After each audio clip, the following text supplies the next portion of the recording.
si fondacion ne jemi drejtuar ministres në rrugë zyrtare, por e bëm dhe publike njëkohësisht. Kemi drejtuar kërkesën tonë që çështjen çame ta përfshim në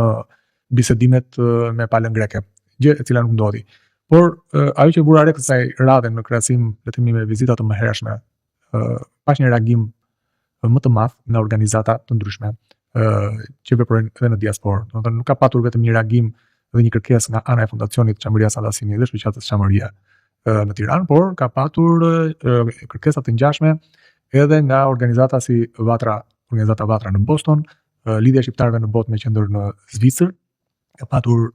kërkesa të ngjashme edhe nga Shkupi, nga një organizatë Vizion M, nga Federata e Organizatave të Shqiptarëve në Itali FNAI, kuptohet dhe nga persona publik dhe në mënyrë individuale. Vura re pra që kishte një lloj le të themi vëmendje dhe jo thjesht si kurioztar të shikonin se çfarë do ndodhte, por dhe si njerëz të interesuar dhe si institucione, flas në rastin e organizatave të interesuara për çështjen çame dhe të inkurajonin ministren tonë të jashtme që çështjen çame ta sillnin në bisedime zyrtare me Greqinë.